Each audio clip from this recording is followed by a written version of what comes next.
वास्तव में किसी खड़ूस, निर्दयी एवं बेरहम इंसान को अपनी मर्जी से एक नाम से देकर पुकारना हो तो हम उसे हिटलर कहकर बुलाते हैं। एक ऐसी शख्सियत जिनका नाम सुनकर ही उस जमाने में अच्छे अच्छे लोगों की टांगे कांपने लगती थी। एडोल्फ हिटलर एक प्रसिद्ध जर्मन राजनेता एवं तानाशाह थे। वे राष्ट्रीय समाजवादी जर्मन कामगार पार्टी के नेता थे।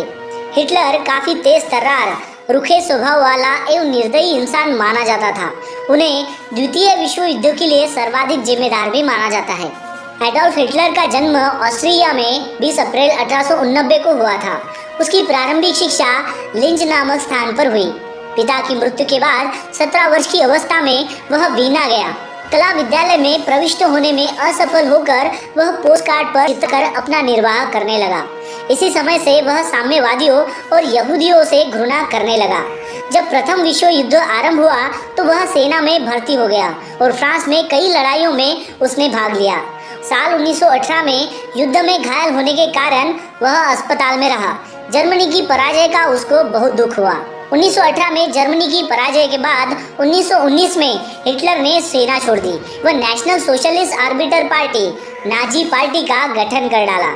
इसका उद्देश्य साम्यवादियों और यहूदियों से सब अधिकार छीनना था, क्योंकि उनकी घोषित मान्यता थी कि साम्यवादियों और यहूदियों के कारण ही प्रथम विश्व युद्ध में जर्मनी की हार हुई।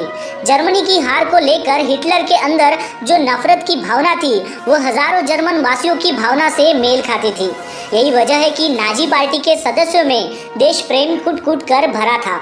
आर्थिक स्थिति खराब होने के कारण जब नाजी दल के नेता हिटलर ने अपने ओजस्वी भाषणों में उसे ठीक करने का आश्वासन दिया तो अनेक जर्मन इस दल के सदस्य हो गए।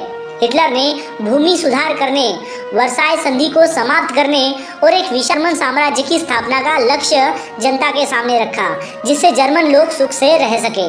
पहले विश्व युद्ध से पहले उन्हें कोई नहीं जानता था, लेकिन 1922 तक आते आते उन्होंने एक विशाल जनसंपर्क को इकट्ठा किया और बेहद शक्तिशाली व्यक्ति बनकर उभरे।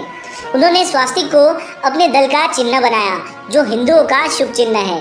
समाचार पत्रों के द्वारा हिटलर ने अपने दल के सिद्धांतों का प्रचार जनता में किया। भूरे रंग की पोशाक पहने सैनिकों की टुकड़ी तैयार की।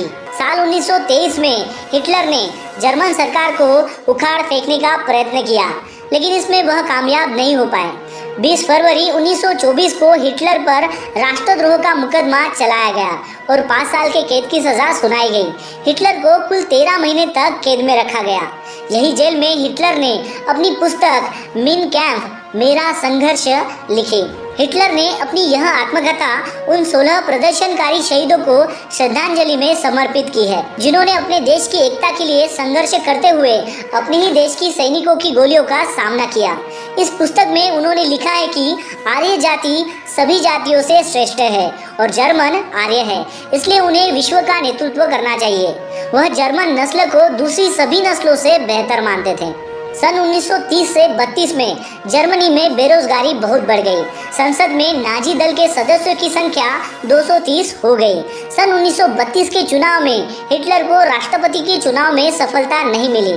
सन 1933 में चांसलर बनते ही हिटलर ने जर्मन संसद को भंग कर दिया, साम्यवादी दल को गैर कानूनी घोषित कर दिया और राष्ट्र को स्वावलंबी बनने के लिए ललकारा।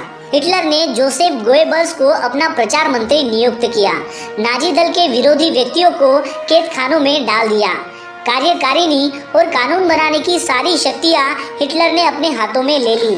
सन 1934 में उसने खुद को सर्वोच्च न्यायाधीश घोषित कर दिया। उसी वर्ष हिडेनबर्ग की मृत्यु के पश्चात वह राष्ट्रपति भी बन बैठा। नाजी दल का आतंक जनजीवन के प्रत्येक क्षेत्र में छा गया। सन 1933 से सन 1938 तक लाखों यहूदियों की हत्या कर दी गई। हिटलर ने सन 1933 में राष्ट्रसंघ को छोड़ दिया और भावी युद्ध को ध्यान में रखकर जर्मनी की सैन्य शक्ति बढ़ाना प्रारंभ किया। सारी जर्मन जाति को सैनिक प्रशिक्षण दिया गया। सन 1934 में जर्मनी और पोलैंड के बीच एक दूसरे पर आक्रमण न करने की संधि हुई। उसी वर्ष ऑस्ट्रिया के नाजी दल ने वहां के चांसलर डाल्फस की हत्या कर दी। जर्मनी की इस आक्रामक नीति से डरकर रूस, फ्रांस, चेकोस्लोवाकिया, इटली आदि देशों ने अपनी सुरक्षा के लिए पारंपरिक संधियां की।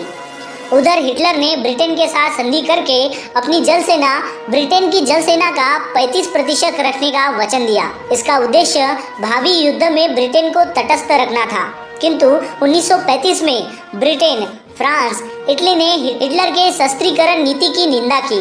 अगले वर्ष हिटलर ने बसोई की संधि को भंग करके अपनी सेनाएं फ्रांस के पूर्व मेराइन नदी के प्रदेश पर अधिकार के लिए भेज दी। सन 1937 में जर्मनी ने इटली से संधि की और उसी वर्ष ऑस्ट्रिया पर अधिकार कर लिया। हिटलर ने फिर चेकोस्लोवाकिया के उन प्रदेशों को लेने की इच्छा की जिनके अधिकतर निवासी जर्मन थे। ब्रिटेन, फ्रांस और इटली ने हिटलर को संतुष्ट करने के लिए म्यूनिख समझौतों से चेकोस्लोवाकिया को इन प्रदेशों को हिटलर को देने के लिए विवश कर दिया। सन 1939 में हिटलर ने चेकोस्लोवाकिया के शेष भाग पर अधिकार कर लिया। फिर हिटलर ने रूस से संधि करके पोलैंड का पूर्वी भाग उसे दे दिया और पोलैंड के पश्चिमी भाग पर उसकी सेनाओं ने अधिकार कर लिया। ब्रिटेन ने पोलैंड की रक्षा के लिए सेनाएं भेजी। इस प्रकार द्वितीय विश्व युद्ध आरंभ हुआ। जब अमेरिका द्वितीय विश्व युद्ध में शामिल हो गया तो हिटलर की सामरिक स्थिति बिगड़ने लगी। हिटलर के सैनिक अधिकारी उसके विरुद्ध षड्यंत्र रचने लगे। ऐसा माना जाता है कि जब रूसियों ने बर्लिन पर आक्रमण किया तो हिटलर ने 30 अप्रैल 1945 को आत्महत्या कर ली। लेकिन एक नाजी पत्रकार के मुताबिक तब हिटलर की मौत कतई नहीं हुई थी, बल्कि हिटलर की मौत 95 साल की उम्र में ब्राजील में हुई थी। दोस्तों ये वीडियो आपको कैसी लगी हमें लाइक और कमेंट करके जरूर बताइए। आपके सुझाव हमारे लिए मार्गदर्शक बनते हैं। अगर आप हमारे चैनल से जुड़ना चाहते हैं तो इसे सब्सक्राइब करना ना भूलिए। आपसे फिर मुलाकात होगी एक नए वीडियो में। तब तक के लिए टेक केयर, बाय बाय।